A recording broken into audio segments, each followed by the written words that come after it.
You will hear a woman talking to a man who works in a tourist information office. First, you have some time to look at questions 1 to 6. Pause the recording for 30 seconds.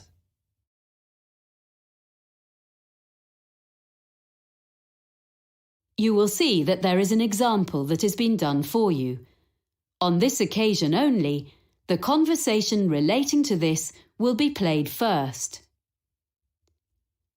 Good morning. Can I help you? I hope so. I have a friend in Spain, and her 2 daughters are coming to the city to study for a month.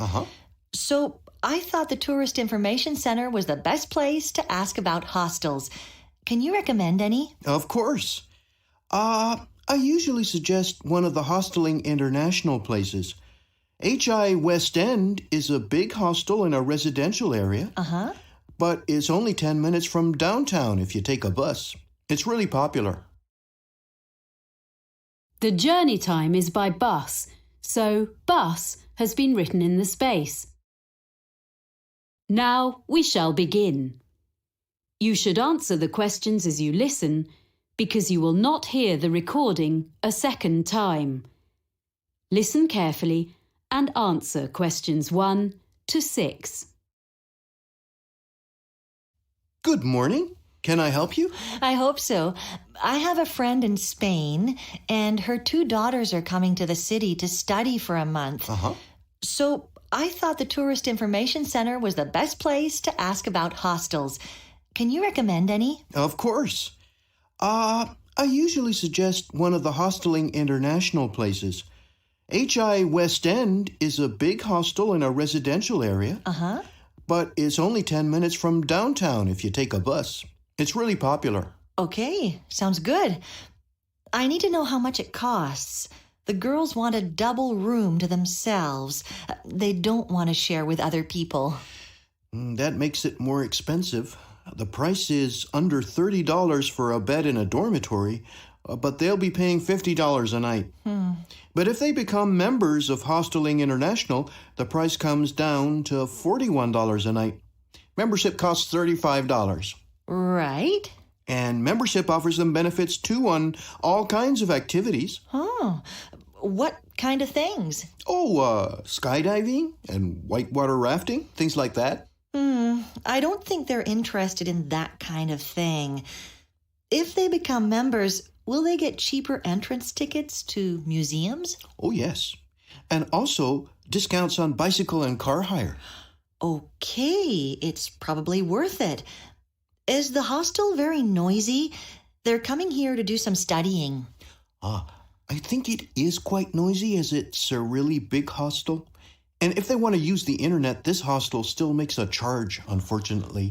It's $1 for 15 minutes and $3 for an hour. It might not be ideal for them. What else can you recommend? Is there anything in a quiet area? There's Elliscoat Hostel. How do you spell that? Elliscoat.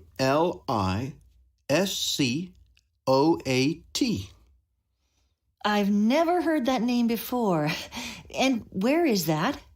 It's on the beach looking over the bay. Here, look on the map. Oh. It's quiet, but not far from Dragon Island. There's plenty going on there in the evening. Oh, that's a nice area. And if they want to go to Dragon Island, it only takes a couple of minutes to walk down to the ferry. So how much is a room there? It's in such a nice spot that the rooms are a bit more expensive. They're $62. Does that include any meals? Unfortunately not. Oh. It is possible to buy meals in the hostel at a reasonable price, but because it isn't very busy in the winter, they only cook in summer. Before you hear the rest of the conversation, you have some time to look at questions 7 to 10. Pause the recording for 30 seconds.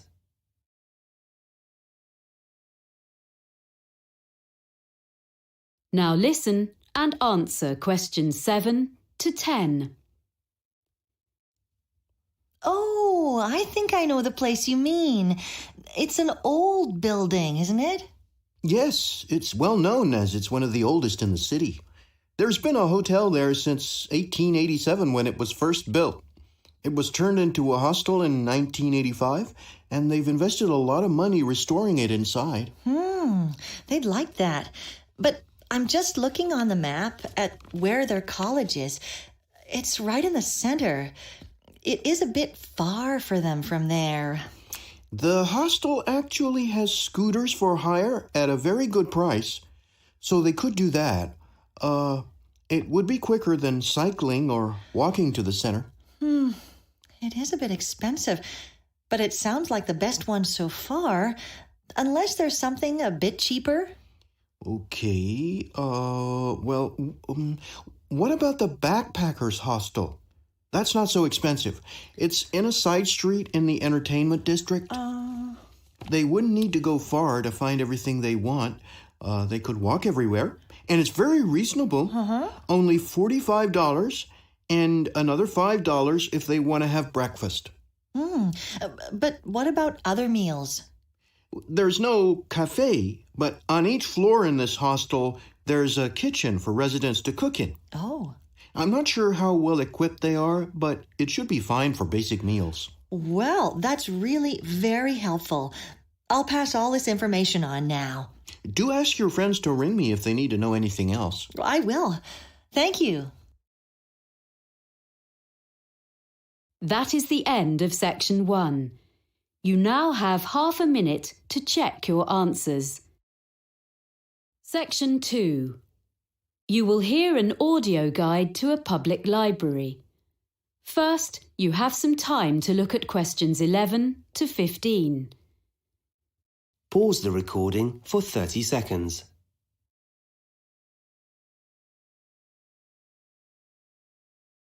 Now listen carefully and answer questions 11 to 15. Welcome to the Selmore Public Library, which has just been reopened after major refurbishment. This tour will introduce you to the building and its services. At any time, you can stop the tour. We enter by the cafe, and our tour begins at the issue desk. If you stand between the information desk and the issue desk and look at the opposite wall, you will see shelves of books in the left-hand corner. This is where you will find a large number of novels and short stories. They are arranged alphabetically. If you are looking for something in particular and it's not on the shelf, you can reserve it. The next area, directly opposite the issue desk, is a section where people can study. The library provides computers for users free of charge on the next floor, beside the reference books. But this area is for people to use their own laptops. You should ask for the internet passcode at the information desk. In the right-hand corner of this floor, there is a cafe. A selection of daily newspapers is always available there, but you can also take magazines into the cafe to read while you have a drink. You will find these on the racks to the left of the cafe, and there is a large selection. They are for reference only and cannot be borrowed, but you are welcome to photocopy any articles of interest. We ask you to return them when you have finished. You are not allowed to take fiction or any other books from the shelves into the cafe. Next to the cafe is the exit door leading to the stairs and escalator to the other floors. The largest collection of books in the library is fiction, and the next largest is non-fiction, which is in the corner of this floor opposite the cafe. These can all be borrowed, as opposed to the reference books on the next floor, most of which cannot be taken out of the library, but they can be photocopied. There are several photocopiers available for this purpose downstairs in the basement. To one side of the issue desk is a door leading onto a gallery. This was added to the library as a public space where talks are given once a week on a Saturday by visiting authors of both fiction and non-fiction. It also houses the biography section. There are notices advertising the talks in the study area. Any books that you want to borrow should be taken to the issue desk. Before we leave this floor, I will give you some information about using the library. There are also helpful notices by the information desk. Before you hear the rest of the talk, you have some time to look at questions 16 to 20. Pause the recording for 30 seconds.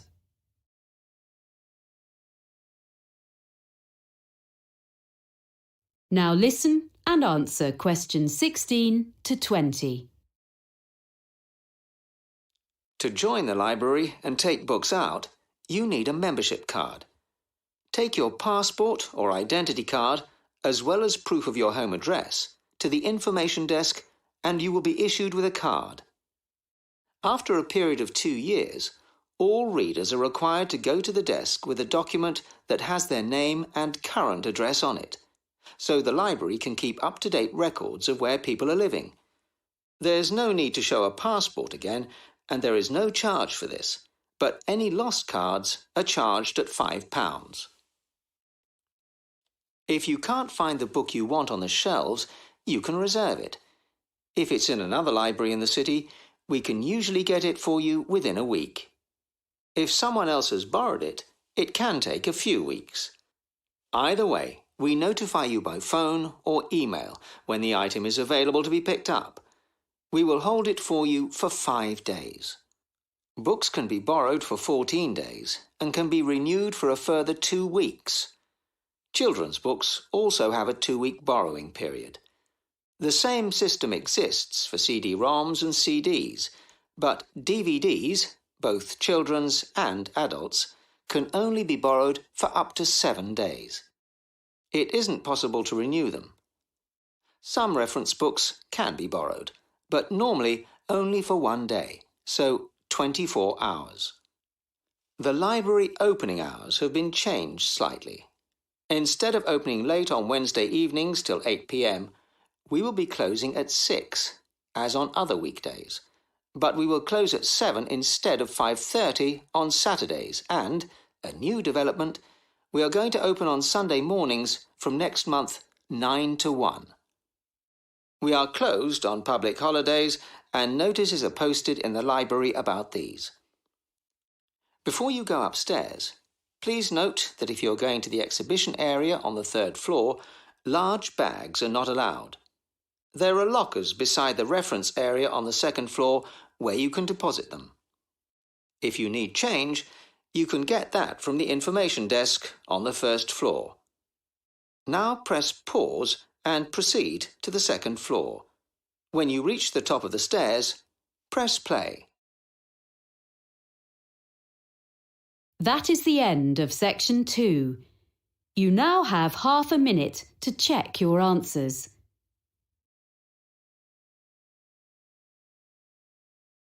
Section 3. You will hear a university tutor talking to 2 students about a presentation they have made in a recent botany seminar. First, you have some time to look at questions 21 to 25. Pause the recording for 30 seconds.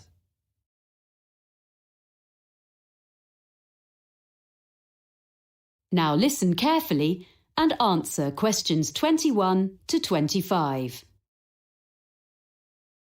Well, Anita and Lee, that was an interesting presentation you made about John Chapman. Oh, thanks. There are a few points I'd like to run through before you write it up. One thing, which you didn't explain, was why you decided to do a presentation on this man who spread apple varieties across the US. Well, ages ago, we were chatting about stuff we'd read as children, and I told Lee the Johnny Appleseed story. I had these American storybooks when I was small. Then when we were looking into the area of domesticated species of plants for our presentation, we realised that the introduction of the apple with the settlers in the US would be a good case study. And I remembered Chapman, so we looked up the real guy behind the legend. Right. I think that would have made a good intro. I thought it was too personal. Just a couple of minutes would have drawn your listeners in. Anyway, now a more serious point. You didn't mention the sources of some of your information. We used some books and journal articles and did an internet search and found some good sites. We've put them on the back of the handout we gave everyone at the end. Oh, let me see. Oh, here it is. Johnny Appleseed, Man and Myth, 1967. Well, the thing is, you really have to make this explicit when you talk. And anything you show, data you project from your laptop, etc., you must have the source on it. Right, okay. At least you have got it all documented. I was a bit concerned about that. Sorry. Anyway, now the content of your talk. What your listeners wanted to understand was whether there were apples in the US before the Europeans started to live there. Well, you told us the early settlers had brought young apple trees, but that few of them had thrived because the climate was harsh. But what about native species? I don't think you were very clear about species already there. According to what I've read, there were some crab apples, but that was all. Everything that people now think of as traditional American apples were species that the Europeans either introduced or bred by chance. Because they tended to sow seeds rather than use grafting. Yes, quite. But what to me was fascinating, and I saw most members of your audience start to take notes, was when you discussed how the apple genes spread via the Silk Route into Europe from the wild apple woods of Kazakhstan. Yes, well, I'd like to have said more about the development of grafting in ancient China as a way of producing predictable varieties. It was so early in history. But it's the natural development of the original wild apple into new species that people wanted more about, which says a lot for your presentation. You enthused your audience. So now we need to discuss the form your follow-up work will take. Are you going to produce a paper? Or are you thinking of putting it all up on the department website? I felt we could do both, and we could do a poster of some of the data. But Lee wasn't sure. No, I think it would be enough to use the website. We can offer a link to our email for queries. That would save time and trees. I think Lee's right. A poster would be nice, but it'd take too much time. Okay. Before you hear the rest of the conversation, you have some time to look at questions 26 to 30. Pause the recording for 30 seconds.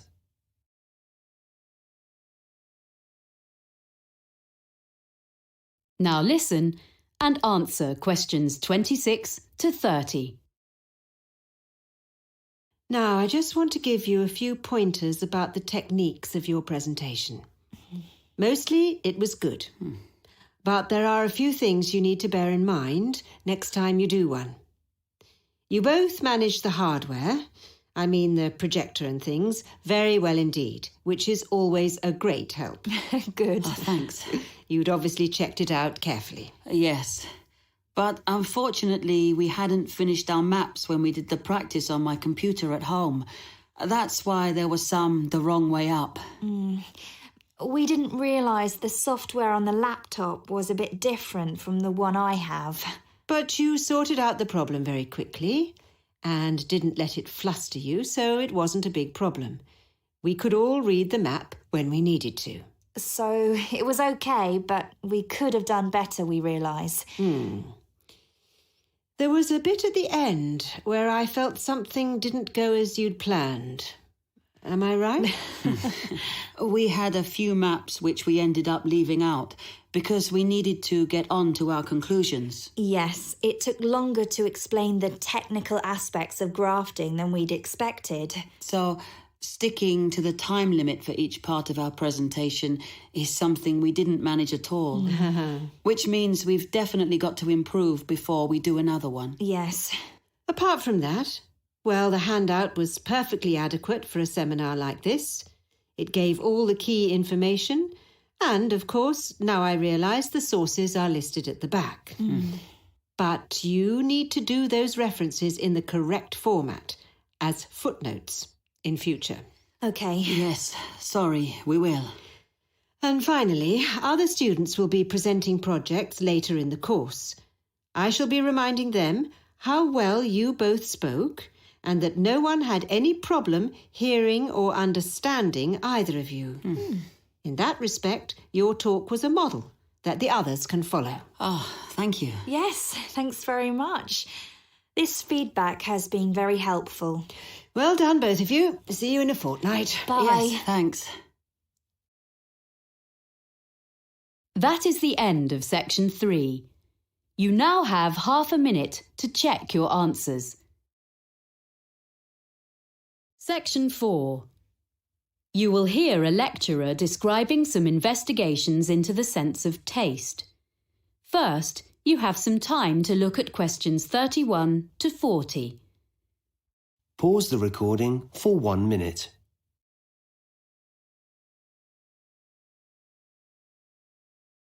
Now listen carefully and answer questions 31 to 40. This morning, I'm going to describe for you a few of the kinds of experiments that have been used to investigate the sense of taste, which is now recognised as being a far more complex and important area of neurological science than was previously believed by most people. The results of some of these experiments can be quite fun, and I shall suggest that you may want to choose one or two to try out in groups before having a go at designing a new experimental procedure of your own and trying to pinpoint the cause of your findings.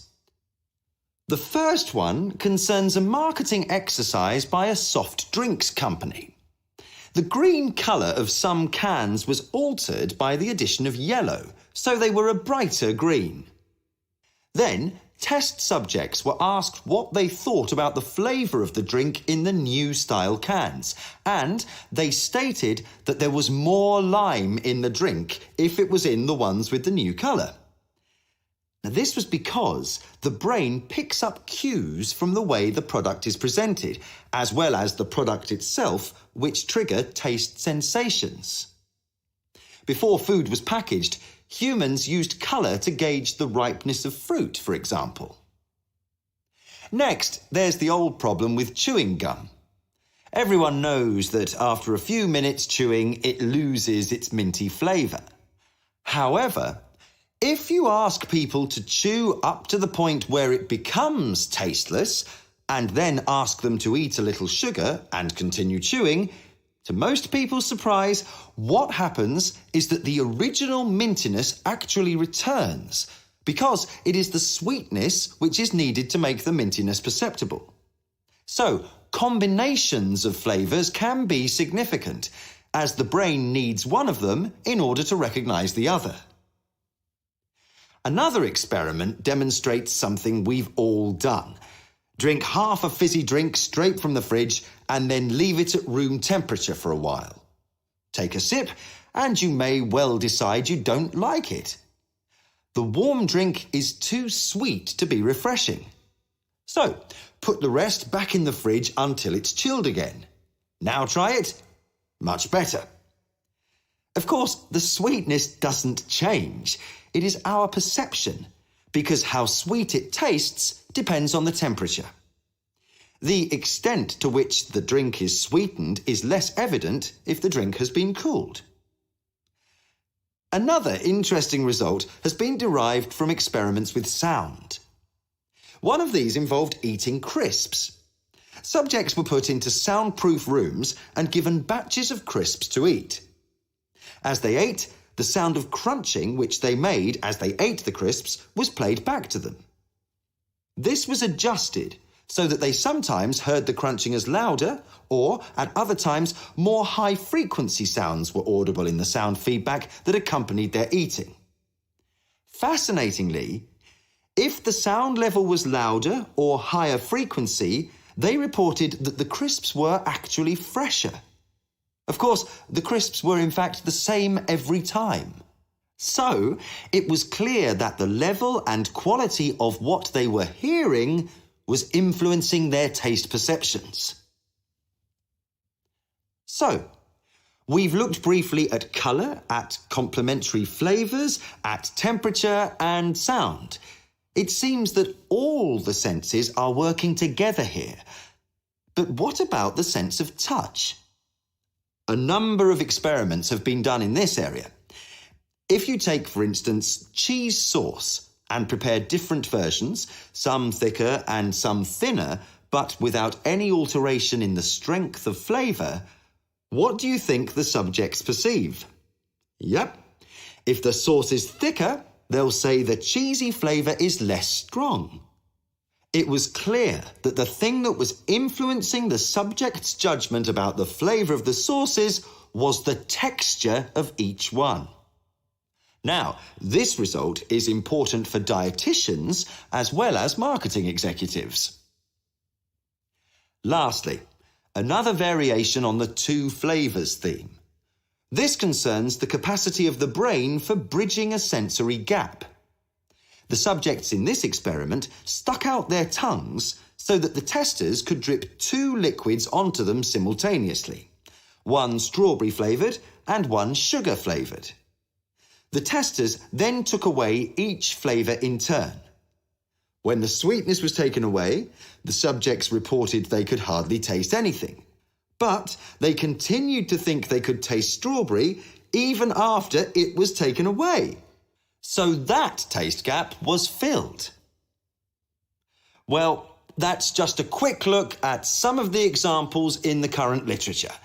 The references will be in the handouts you'll get at the end of the session. Now, let's see about trying a few of them for ourselves. That is the end of section 4.